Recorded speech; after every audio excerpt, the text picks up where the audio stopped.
Boa noite. Que bom ver cada um de vocês aqui conosco para juntos nós estudarmos a palavra de Deus nessa noite.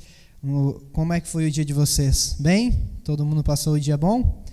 Eu hoje tive um dia bastante corrido, bastante atípico, inclusive hoje até um funeral eu já fiz pela primeira vez no meu ministério. Então não sei se isso é bom ou é ruim, mas é uma experiência que tive hoje. Então um dia bastante corrido e para mim está sendo um refrigério neste momento poder estar aqui com vocês para nós estudarmos juntos a palavra de Deus. Nós estamos começando hoje a série Pilares, que vão ser 28 temas, que nós vamos estudar 28 princípios básicos da Bíblia que definem o corpo de doutrinas da Igreja Adventista. Então, 28 doutrinas básicas, todas as quartas-feiras nós vamos ter aqui, começando de hoje em diante. E hoje o primeiro tema que nós vamos estudar é a Bíblia Sagrada. Vamos começar então do início, com o perdão da redundância, começar estudando sobre a Bíblia Sagrada, que é este livro que nós vamos estudar durante a série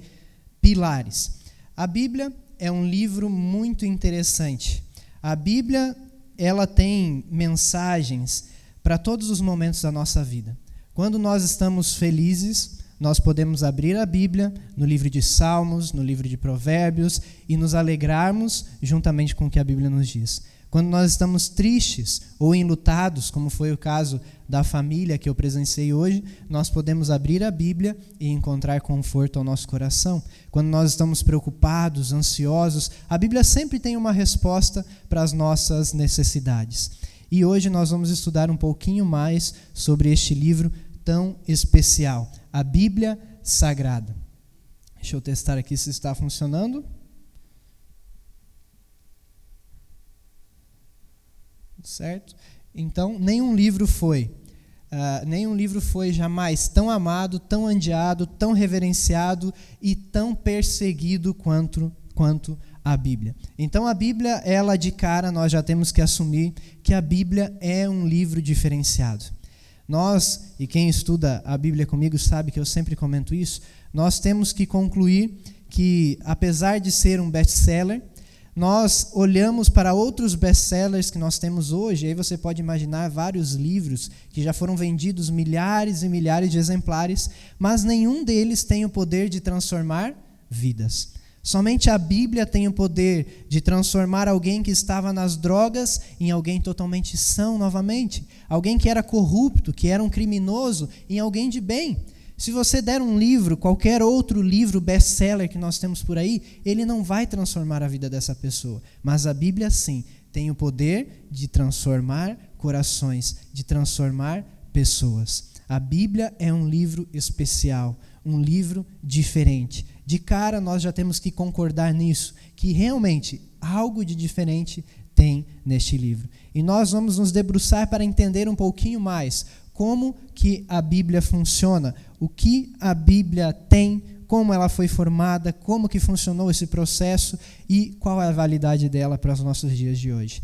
Antes de nós começarmos a estudar a Bíblia, esse tema de hoje, que vai ser sobre a Bíblia, eu gostaria de convidar você a fechar os seus olhos mais uma vez, para nós pedirmos a inspiração, a iluminação daquele que inspirou a Bíblia. Vamos orar.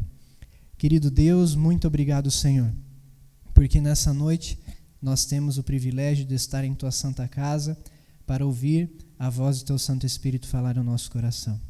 Queremos te pedir que esteja conosco neste momento, que nós possamos abrir a nossa mente para que Teu Santo Espírito possa atuar em nós, para que nós possamos assim entender a Tua mensagem e sair daqui transformados e reformados por Ti. Isso nós te pedimos em nome de Jesus. Amém. Eu trouxe inclusive um livro, estou pegando aqui a mania do pastor Ezequiel, mas é um livro pequenininho, viu? Eu acho que é por tamanho. Se você é grande, você pode trazer uns livros grandes. Eu sou pequenininho, então trouxe um pequenininho, que é Introdução Geral à Bíblia. Fica um conselho, uma leitura aqui. Nós temos vários artigos aqui dizendo como a Bíblia foi feita, como ela chegou até nós. Hoje eu vou pegar um pouquinho disso, resumir, para nós entendermos mais sobre a Bíblia. Já está funcionando aqui? Arthur, você vai passar para mim. Então, pode passar aí. Pode passar, vamos para o nosso primeiro slide. Algumas informações básicas sobre a Bíblia. Ela tem 66 livros, 39 no Antigo Testamento, 27 no Novo Testamento. Ela tem 40 autores. Ao longo de toda a Bíblia, mais ou menos 40 pessoas escreveram, mas nós temos um revelador, um inspirador em comum. Eu gostaria de convidar você a abrir este livro que nós vamos estudar mais sobre ele hoje, no livro de 2 Timóteo, capítulo 3, verso 16. 2 Timóteo, capítulo 3, verso 16. Segunda carta a Timóteo, capítulo 3, verso 16, para nós entendermos um pouco mais quem foi esse inspirador, esse revelador em comum com todos os 40 autores da Bíblia Sagrada.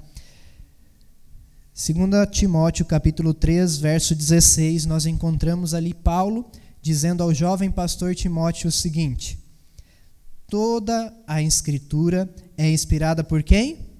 Por Deus, e útil para o ensino, para a repreensão, para a correção, para a educação na justiça. Então nós encontramos aqui quem é esse inspirador, esse revelador em comum, que é Deus. Apesar de terem 40 autores diferentes ao longo da Bíblia, somente um foi quem inspirou todos eles, que foi Deus. E nós temos, pode passar adiante, esses homens eles escreveram a Bíblia em um período de mais ou menos 1.600 anos. E o mais interessante é que nós tivemos homens de várias classes sociais diferentes e eles em nenhum momento se contradisseram. A Bíblia permaneceu única, continuando em uma só linha de raciocínio, desde o primeiro escritor até o último escritor. Apesar de tamanha distância entre eles, a Bíblia permaneceu sempre única, por causa que o inspirador, quem inspirou a Bíblia, foi sempre o mesmo, foi Deus.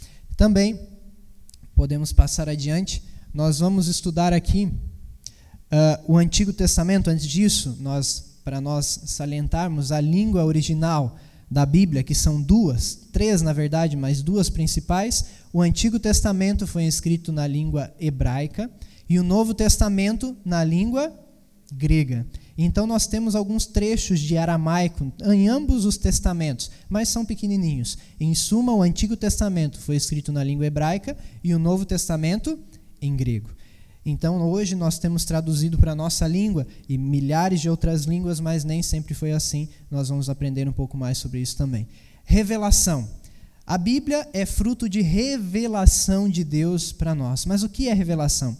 Revelação é literalmente afastar o véu, mostrar o que está encoberto, mostrar o que vai acontecer, mostrar aquilo que a gente não sabe. E a Bíblia é isso, revelação de Deus para nós, Deus se comunicando conosco. E nós temos um processo de revelação, e o processo começa pelo revelador, Deus. Ele quer nos revelar uma mensagem, e então ele revela a quem? Ao instrumento de revelação. E esse instrumento de revelação, a revelação ela tem duas formas. Pode ser a revelação geral ou a revelação especial. A revelação geral, como vocês veem na tela, ela se encontra na natureza, na nossa consciência e na história. Como Deus se revela através da natureza? Por exemplo, o seu corpo. O seu corpo é uma máquina fantástica. Se nós formos estudar o corpo humano prega claramente que Deus existe. Nós temos uma espécie de ave que é muito interessante, que ela dá cria na região ocidental do Alasca. Ela dá cria de um lado dos Estados Unidos. Ela dá cria totalmente do outro lado e então, após ela dar cria, ela volta e passa o inverno na região do Havaí. E então ali temos milhares e milhares de quilômetros. E então ela deixa os seus filhotes lá, na região fria, no Alasca, e vai para o Havaí. Alguns meses depois, os seus filhotes cresceram, aprenderam a voar e vão exatamente onde estão os seus pais, lá no Havaí, andando, voando, no caso, milhares e milhares de quilômetros. Quem ensinou isso a eles? Quem mostrou a eles que eles deveriam fazer isso? Isso revela, através da natureza, que Deus existe.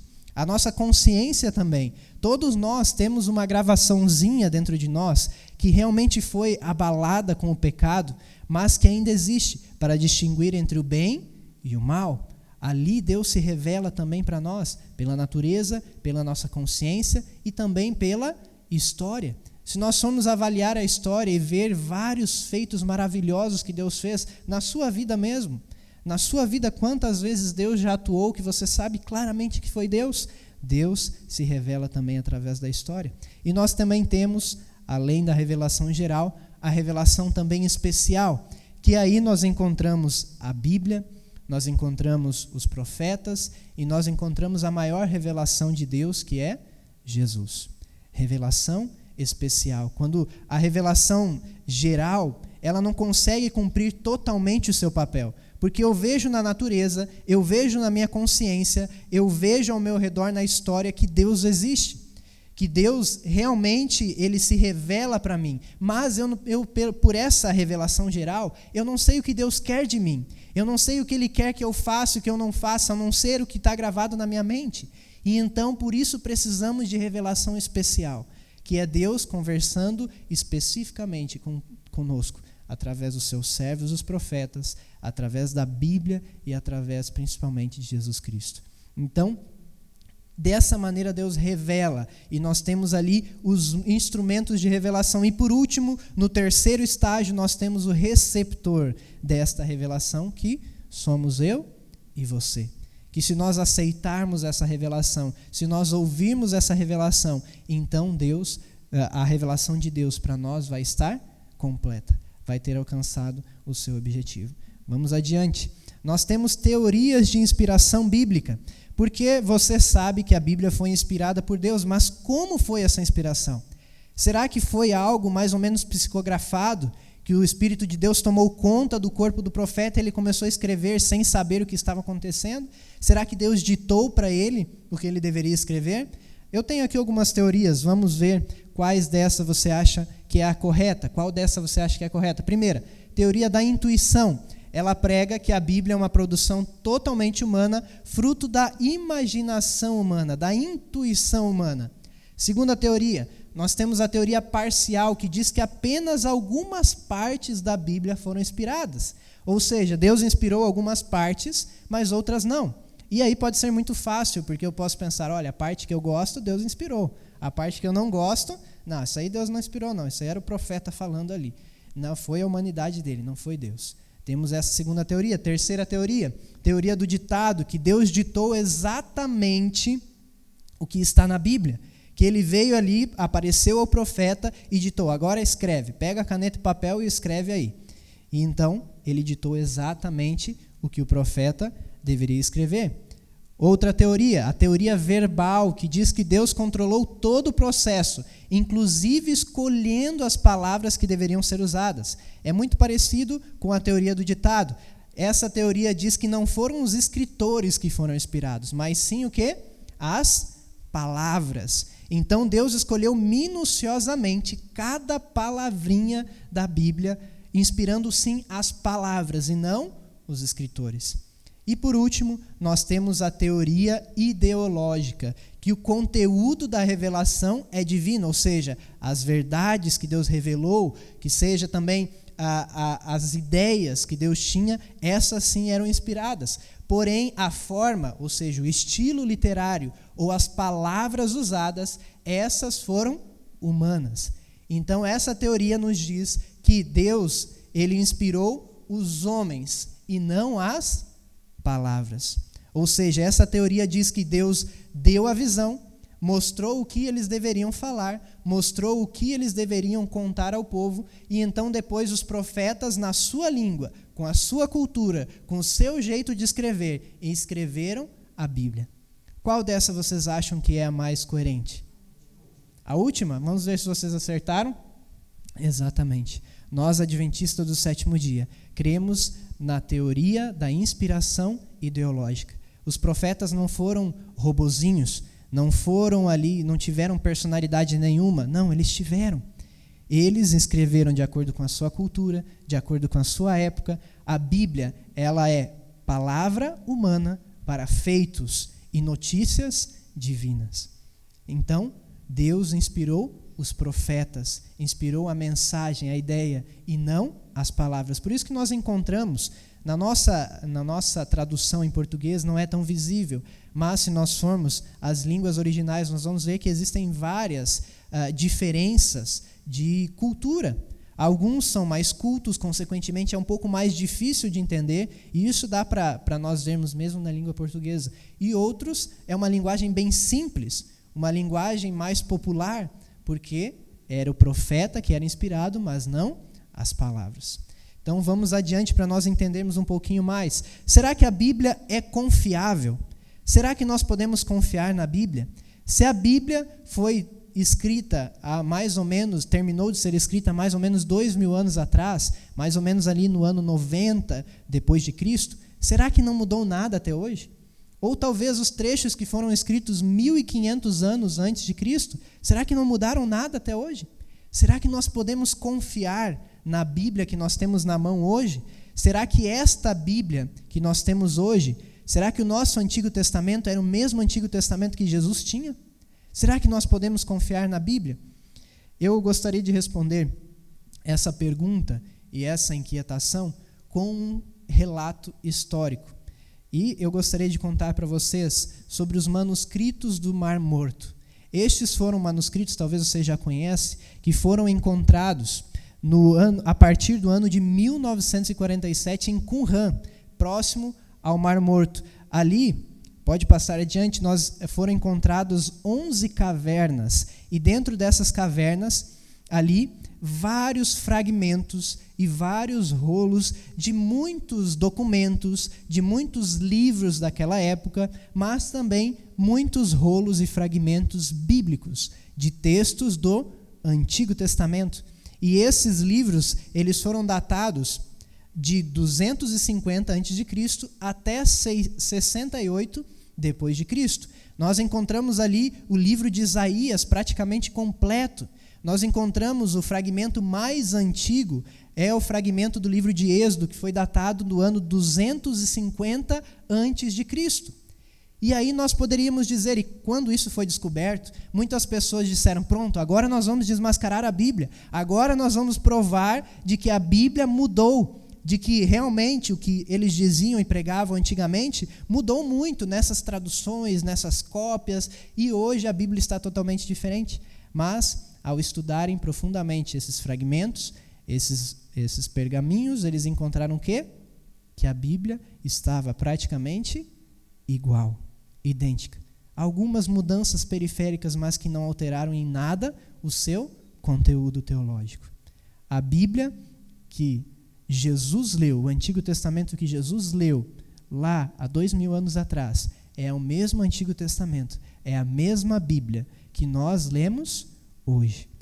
Humanamente isso é praticamente impossível, mas, mais uma vez nós lembramos que por trás da Bíblia existe Deus.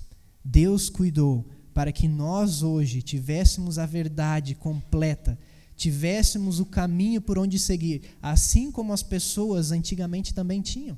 Deus cuidou, porque a Bíblia foi atacada, a Bíblia muitas vezes tentaram destruir a Bíblia, tentaram aniquilar a Bíblia, mas Deus cuidou para que a Bíblia continuasse firme e forte, com a sua mensagem inalterada, para mim e para você hoje.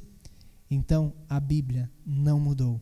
A mesma Bíblia que Jesus teve é a Bíblia que nós temos hoje, com exceção, lógico, do Novo Testamento que foi escrito após Jesus. E eu coloquei uma foto, essa é uma das cavernas, das 11 cavernas de Qumran, que eram cavernas praticamente inacessíveis, onde os essênios, com medo da destruição, eles então guardaram ali patrimônios históricos para que não fossem destruídos, e então foram encontrados anos atrás nessas cavernas em Qumran. Vamos adiante. A formação do cânon. O cânon é a Bíblia que nós temos, são os 66 livros da Bíblia. Mas como eles foram formados? Será que alguém escolheu e disse, olha, este livro não vai para a Bíblia, este não vai para o cânon, aliás, esse vai? Como que foi isso? Então, antes, é importante nós sabermos que isso não ocorreu em pouco tempo. Foram ao longo de muitos anos. Isso não foi decidido por um especialista, não foi decidido por um religioso, não foi decidido por um conselho, por um concílio, mas sim foi Deus guiando o seu povo, a igreja mundial, ao longo da história, fazendo com que os livros que seriam necessários para mim e para você hoje fossem preservados e considerados santos no cânon. Nós temos primeiro a formação do cânon do Antigo Testamento. Ela foi fechada, e isso praticamente todos os estudiosos concordam, na época de Esdras e Neemias, que foi contemporâneo de Malaquias, o último livro do Antigo Testamento, mais ou menos no ano 420 a.C. E ficou dividido da seguinte maneira para a nossa versão que nós temos hoje. Primeiro, a lei, ou Pentateuco, os 5 primeiros livros da Bíblia, que vão do Gênesis a Deuteronômio. Depois nós temos os históricos, depois temos os poéticos, depois os proféticos, com os profetas maiores e os profetas menores. Dessa maneira, então, ficou dividido o cânon do Antigo Testamento, que era a Bíblia que Jesus tinha na sua época, que é exatamente a mesma que nós temos hoje. A formação do cânon do Novo Testamento foi fechada mais ou menos no 4º século depois de Cristo, depois de muitas tentativas. E então, como isso aconteceu? Foram usados quatro critérios principais para que o cânon da Bíblia fosse fechado e os livros fossem incluídos neste cânon. O primeiro deles, a inspiração do livro, o seu valor intrínseco, julgado pelo conteúdo do livro, se aquele livro realmente era inspirado. Segundo ponto, a aceitação universal daquele livro, e não somente a aceitação regional. Quando a mensagem é de Deus, ela não é somente para uma cidade, para um bairro, mas sim para o mundo inteiro. Terceiro ponto, a coerência na doutrina. Isso era muito interessante. Aqui muitos livros foram deixados de lado, porque se a revelação é de Deus, Deus não erra, Deus não muda, Deus não tem divergência naquilo que Ele fala. Deus é o mesmo. A mesma doutrina que era pregada no Antigo Testamento deveria ser a doutrina do Novo Testamento. Não deveria se contradizer. E, por último, o 4º ponto, a autoria dos livros do Novo Testamento. Ou elas são de autoria de apóstolos ou de discípulos de apóstolos. Então, não era qualquer um que escrevia e dizia, olha, meu livro é inspirado. Não, foram aceitos somente aqueles que foram escritos ou por apóstolos ou por aqueles que foram discípulos de apóstolos. E dessa maneira, então, foi formado o cânon do Novo Testamento, o cânon de toda a Bíblia. E realmente, novamente salientando, este cânon não foi escolhido por padres, por pastores, por líderes religiosos, mas sim Deus, que colocou ali valor nestes livros. Eles se autoproclamaram inspirados. Não, ninguém os escolheu, ninguém os separou, mas Deus separou-os para que nós tivéssemos eles hoje. E nós temos também vários outros livros e cartas em vários lugares da Bíblia que são citados e são inspirados que nós não temos hoje. Não sabemos o porquê. Vários livros, cartas de Paulo que nós não temos, que se perderam com o tempo, livros lá do Antigo Testamento, por exemplo, o livro que conta histórias dos reis de Israel, com detalhes, nós não temos e não sabemos por quê, pois se perdeu no tempo. Mas a certeza que nós temos é que o que a Bíblia tem, o que Deus tem revelado para cada um de nós aqui, é suficiente para a minha e para a sua salvação. Vamos adiante. Uma pergunta então, quando nós temos já uma compreensão um pouco mais teórica da Bíblia, uma pergunta, será que a Bíblia muda? Será que algo vai mudar na Bíblia? Será que Jesus mudou alguma coisa na Bíblia? Vamos para Mateus capítulo 5. Esse é um verso que muitos sabem de cor, mas vamos relembrar aqui nessa noite. Será que a Bíblia algum dia vai mudar? Será que Jesus ou Deus disse em certo momento, olha, a Bíblia, tal parte da Bíblia vai valer até tal momento. Quando isso acontecer, então, não vai valer mais. E muitos dizem hoje que o Antigo Testamento não é mais válido para os nossos dias, não é mais necessário. O que precisamos é somente o Novo Testamento. E, consequentemente, colocam junto nesse pacote dos desnecessários a lei de Deus, pois dizem que Jesus aboliu a lei, mas vamos ver o que Jesus diz. Capítulo 5, verso 17 e 18, Jesus diz, não penseis que vim revogar a lei ou os profetas. E quando ele diz a lei e os profetas, você pode englobar todo o Antigo Testamento nessa fala de Jesus. Não vim para revogar, mas sim vim para cumprir. Porque em verdade vos digo, até que o céu e a terra passem, nem um i ou um tio jamais passará da lei até que tudo se cumpra. Então Jesus diz o seguinte: pode passar o céu, pode passar a terra, pode tudo ser destruído, mas a palavra de Deus vai permanecer. E nem um i, nem um tio sairão da palavra de Deus. É interessante que o tio não é algo que faz parte da língua hebraica, não é praticamente algo quase que exclusivo nosso, de língua portuguesa, língua hispana também. Então, o que Jesus estava falando? Jesus aqui estava falando de alguns escritores que eles, ao escreverem a Bíblia ou outro tipo de texto, eles tinham o costume de deixar a letra um pouco mais bonita.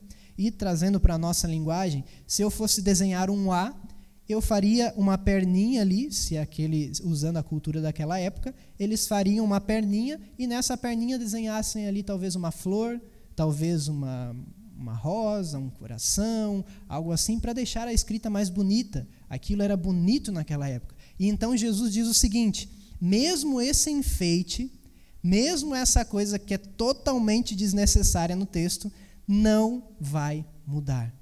Mesmo o enfeitezinho, mesmo ali aquilo que ficou só de bonito, que não altera em nada o texto, mesmo isso não vai mudar. Podem os céus e a terra passar, mas isso não vai mudar.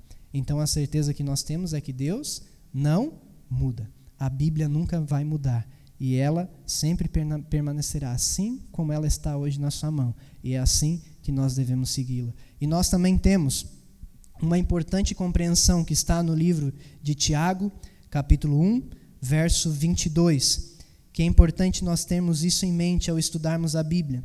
Tiago, capítulo 1, verso 22, outro texto conhecido. Tiago, capítulo 1, verso de número 22.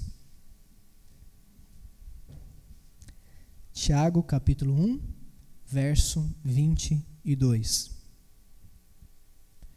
Aqui Tiago diz para mim e para você hoje: tornai-vos, pois, praticantes da palavra, e não somente ouvintes, enganando-vos a vós mesmos. O que Tiago está querendo dizer aqui é que não adianta eu e você conhecermos tudo o que nós vimos aqui nessa noite sobre a Bíblia, conhecermos ainda muito mais, que isso aqui foi um resumo do resumo. Não importa se nós conhecermos a Bíblia de capa a capa, não importa se nós sabemos exatamente o que Deus quer de nós ao estudarmos a Bíblia, se nós não praticarmos. E ele diz: aqueles que fazem isso estão enganando a eles mesmos, porque eles acham que o conhecimento vai ser suficiente, mas o conhecimento não é suficiente.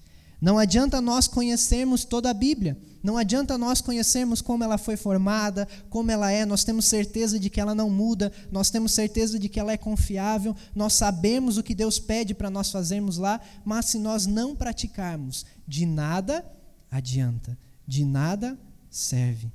Por isso, nós temos que nos tornar praticantes da palavra. Durante essa série, nós vamos começar a aprender vários princípios que a Bíblia nos ensina.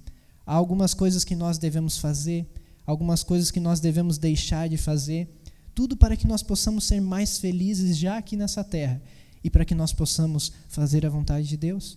Mas de nada vai adiantar se durante todas essas quartas-feiras você não faltar uma quarta-feira, não faltar um culto, e você entender tudo que Deus quer de você, entender os 28 temas, nada vai adiantar se você não praticar. Se você não aceitar isso em sua vida, se você não transformar a sua vida, de nada vai adiantar. O inimigo de Deus conhece a Bíblia mais do que qualquer um de nós, conhece inclusive o próprio Deus pessoalmente, mas isso não faz dele melhor pessoa. Ele continua sendo o inimigo de Deus, pois ele não praticou aquilo que aprendeu. Eu e você, se não praticarmos o que a Bíblia nos ensina, o que este livro separado por Deus, esse livro que Deus cuidou tanto dele ao longo da história, esse livro que quase foi destruído muitas e muitas vezes, que Deus cuidou tanto para que eu e você tivéssemos hoje a verdade. De nada vai adiantar se nós não praticarmos o que está nele. E eu tenho aqui a declaração que diz: os adventistas do sétimo dia aceitam a Bíblia como sua única fonte de crenças. Acreditamos que o nosso movimento é resultado da convicção protestante sola Escritura, que aceita a Bíblia como única norma de fé e prática para os cristãos. Eu gostaria de encerrar a mensagem dessa noite contando a história dessa mulher que, na verdade, era uma menina quando essa história aconteceu. O nome dela, Mary Jones. Ela nasceu no ano de 1785, no Reino Unido. E naquela época era muito difícil ter uma Bíblia. Era muito complicado ter uma Bíblia.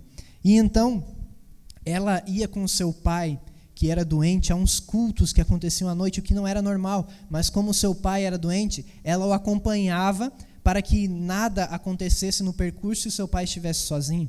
E então ela ficava ansiosa, queria saber mais sobre a Bíblia, ela queria ter uma Bíblia, pois ela, somente de ouvir o que o pregador falava, decorou vários e vários textos da Bíblia. E ela sonhava, mais do que tudo, um dia ter uma Bíblia. Porém, a dificuldade é que as Bíblias eram raras e eram muito caras naquela época. Era uma fortuna você comprar uma Bíblia. Então, como uma menina conseguiria ter dinheiro para comprar uma Bíblia? Então, Mary Jones começou a trabalhar com seu pai, começou a plantar verduras, ela aprendeu a costurar, começou a costurar, e então ela fez uma pequena caixinha de madeira, que se tornou o seu cofre. E todos os troquinhos que ela ganhava por seu serviço, ela ia colocando dentro daquela caixinha, para que ali ela conseguisse juntar o dinheiro necessário para comprar a Bíblia, que era o sonho dela.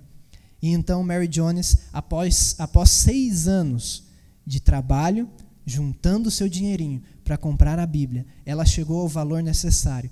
E então agora, ela conversou com os seus pais e partiu para uma viagem à casa de um pastor, que disseram para ela que ele poderia conseguir uma Bíblia. E então ali ela viajou 40 quilômetros a pé, sozinha, para ir à casa deste pastor e conseguir a Bíblia. E então, naquele caminho, ela estava ansiosa, porque o sonho dela iria se realizar, o maior sonho da vida dela iria se concretizar, ela poderia ter uma Bíblia em casa somente para ela. E então, após ali a sua jornada, ela chegou até a casa do pastor. E o pastor, ao ver ali a sua roupa, ele pensou que ela estava ali para pedir algum emprego, para tentar alguma ajuda com ele, pois ela estava com uma roupa bastante desgastada, ela era uma menina bastante pobre. E então, a surpresa dele foi quando Mary Jones contou a sua história e disse que ali estava nas mãos dela o dinheiro todo necessário para conseguir uma Bíblia. Mas a triste notícia foi que o pastor disse a ela que ele não tinha Bíblias ali com ele. Ele tinha somente 2 exemplares ali que já estavam comprados, que pessoas já haviam encomendado, e que a editora que produzia Bíblias, não iria mais mandar Bíblias para aquela região. E então ela chorou copiosamente, porque o maior sonho dela foi por água abaixo. Mas aquele pastor teve o seu coração tocado por Deus. E ele pegou uma das Bíblias que já estavam vendidas, já estavam encomendadas. Ele disse: alguém pode ficar sem Bíblia, mas você, não. E ele deu então um exemplar da Bíblia Sagrada para Mary Jones. E ela então voltou para casa, feliz. O seu sonho havia se realizado, o caminho não era mais longo demais. E ela então chegou em casa e leu pela primeira vez antes de dormir o Salmo de número 150, o primeiro capítulo que ela pôde ler na sua própria Bíblia. Mary Jones mudou o mundo com o seu ânimo, com a sua vontade de ter a Bíblia.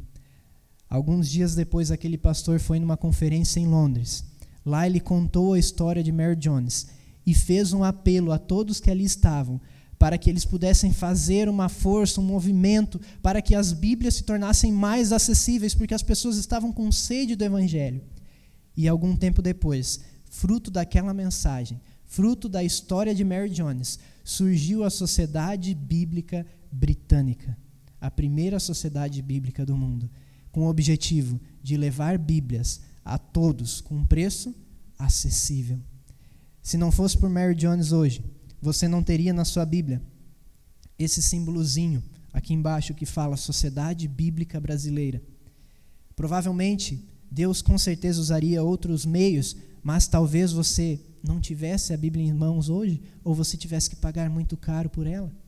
Mary Jones, uma menina que tinha sede de estudar a Bíblia, mudou o mundo. E por causa dessa sede dela, hoje nós temos a Bíblia em nossas mãos. E a pergunta que eu faço para você, valeu a pena o esforço dela? Nós temos aproveitado esse privilégio que Deus nos concedeu? A Bíblia foi privada de muitas pessoas por muito tempo.